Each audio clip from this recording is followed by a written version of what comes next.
Hello and welcome to my first YouTube video. I'm going to try and go through hockey cards, and most people show new stuff, but we're in a lockdown right now, so I don't have anything new to show you. So I'm going to show you what I have in my set.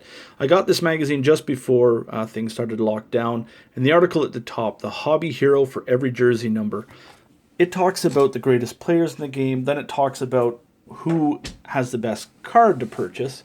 And I'm going to take it to the next level and show you some of my cards that I have, because I don't have everything I wish I had, but here's what I do have. So this is one I collected back in the 90s. I collected for a few years and then got out of the hobby and joined back in the last few years. So this was a big deal when I pulled this card. It was a mail-in card, and so I mailed away, and I ended up getting sort of a 10-card set, and it's Wayne Gretzky's Silver Skate set, and it's about 10 players that I think Wayne considered the best players at the time, and that's the one I had for Wayne Gretzky is number 99. That's the best one I have of his. Here's another okay one that I got from him. This is in Canada. We have Canadian Tire, and they put out an O-Pee-Chee limited set called Coast to Coast, and this is Wayne Gretzky. So this is a Legends. As you can see at the top, it says Legends. That means that the card is like one in however many hundred packs, so it is kind of hard to get. Beckett has this at $40, but I find that hard to believe. I think there's a short print that is him in a white jersey instead of the blue that is worth the money, but I'm sure it's worth more than $8, which is what the one from the 90s is worth.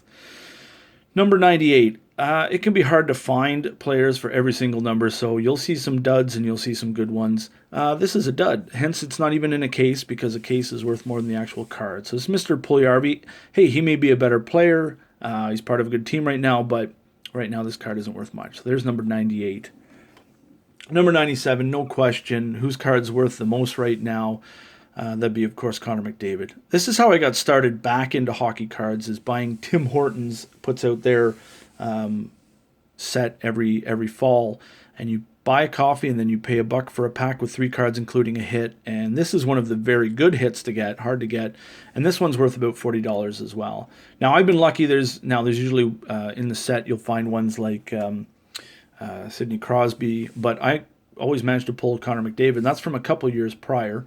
Again, another clear-cut phenom.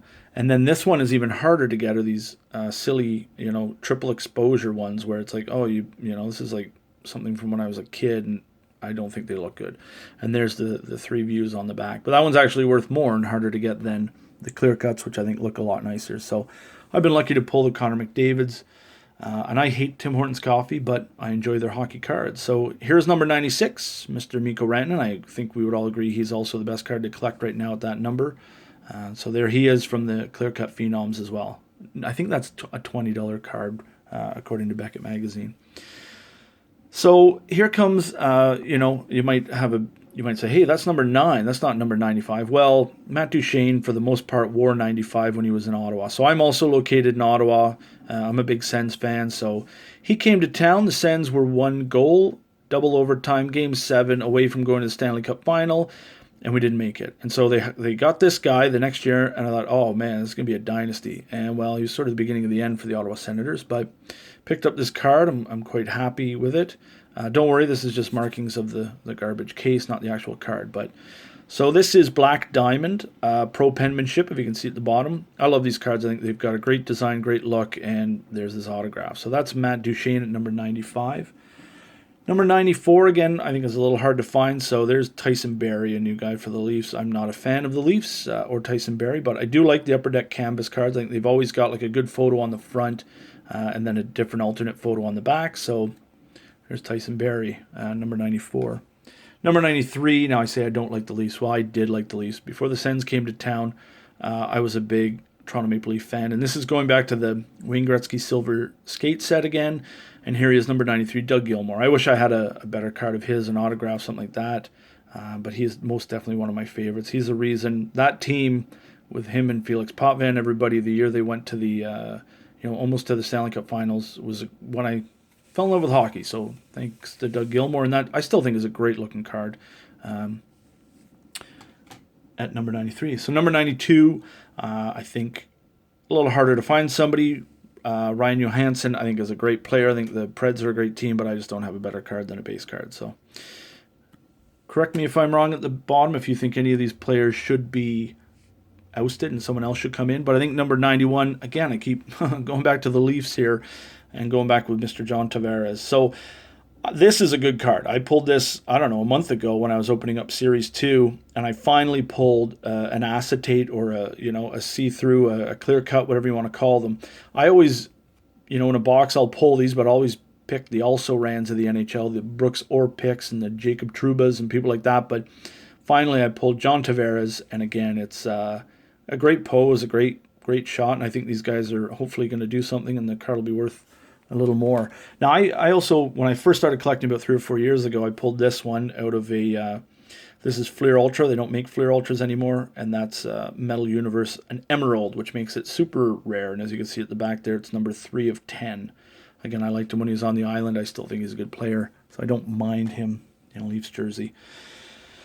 Going back to the 90s, for number 90, Mr. Joe Juneau. This guy was all the rage to collect back in the day. And I know what you're saying, like, hey, wait, that's number 49 there, but he wore 90 for the majority of his career, so I'll count him as a 90.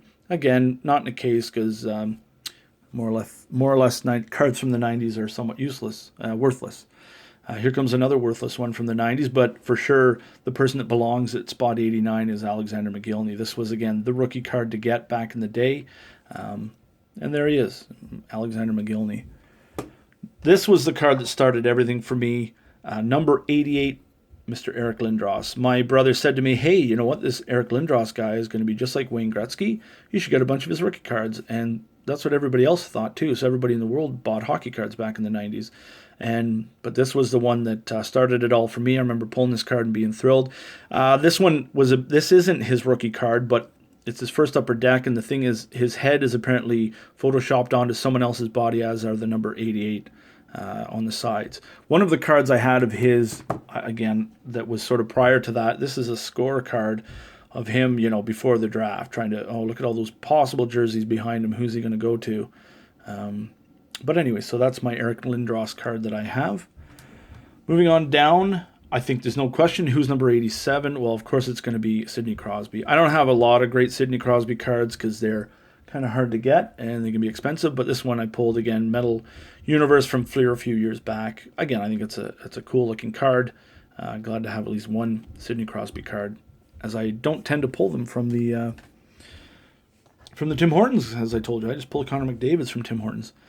Who's number 86? I think in the recent years you would have to say that it's Nikita Kucherov. So this was a Shining Stars, but this one's even better in the fact that it's sort of a gold print or sort of a short print, if that's what you want to call it. And it's sort of gold and red, unlike the regular cards of this color.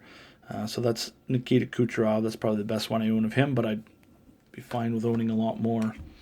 Number 85. This one, as I said, I'm an Ottawa Sens fan, so you may disagree with me, but Mr. Abramov, I'm hoping, this is just pulled a couple weeks back. This is the new Upper Deck Allure set, and this is a short print from a rookie. So this is the short print rookie, and then on top of that, this is known as a pink diamond, so makes it even more valuable if, of course, Abramov becomes a good player, but I'm hoping. So this is a time for us Sens fans out there. This is a time to start collecting cards because, in my opinion, the next generation is about to play, and I could finally afford to have their rookie cards because I'm going to pick them up before they become, in demand. Okay, so this one is, I know you're like, what? This is 77. Well, 84 is a bit of a stretch. 84, nobody wears 84. Okay, so I think Latendresse from the Montreal Canadiens was given 84 in 2007, and he became the first player in the NHL history to wear that, and that was the last unused double digit. So that was 2007. So Klefbom wore 84 for about, 2 seasons, and then finally he was like, I don't even like that number. So we went to 77. So that's a stretch. Again, until I find a Latendresse, then I guess I'm out of luck. But there you go. There's who I could find for number 84. Number 83, this is, again, a base card. This is Cody Ceci. So as an Ottawa Senators fan, there was a time where I wanted his cards, and now there's a time where I'm happy to see him in a Toronto Maple Leafs uniform. So this is just a base card of Cody Ceci. That's from this year's set. Hey, maybe he'll become something, but I don't think so. But that's the best I can find it at 83. Number 82, I'm dipping back into my archives. I don't think there's any argument. Like 82, nobody wears it, but Martin Straka was, the most notable person. Now, personally, though, I loved 93, 94 Fleer. This is when I was collecting, and I thought this card came out, and they were amazing. Not only for the front, but check out the back. Like, it was just like, here's two separate photos, different photos. I know they all look alike because apparently Straka likes to just stand around with his mouth hanging open. But I just thought it was such a great look, you know, the rink in the background, and then two photos, plus, of course, the main photo on the front. So that he is the most notable guy at that number, but he's a common player at best, so a common card. We're going to go down to number 81 with Phil the Thrill. I wish I had more cards of his, but again, I pulled this one a few years back in the Fleer Ultra, and this is a red glow, so a little harder to get. So it's a best Phil Kessel. My dream card is his Cup for the Day, where they show photos of the players that won the Stanley Cup and what they've done, and there's a photo of him with the Stanley Cup filled with hot dogs. So if I can afford it or find it, I'll take that one. Here's my last one of this video. This is Mr. Dan Vladar. I'm like, who's Dan Vladar? You know, I don't know. But again, this is my first Young Gun. Everybody wants to collect the Young Guns. This is my first Young Gun acetate or Young Gun clear cut. Do I wish it was Carter Hart or somebody else? Well, of course I do, but it's not. It's Dan Vladar. So I hope he sometime soon takes the reign from Boston and you know, makes this card worth a ton so I can get rid of it, because I'm not a huge Boston fan. But there he is, Dan Vladar. Thanks for listening. I will get the next batch of cards up shortly. But any comments, any disagreement with cards that should be in this set instead of one others, please let me know in the comments. I love to talk hockey. Thanks.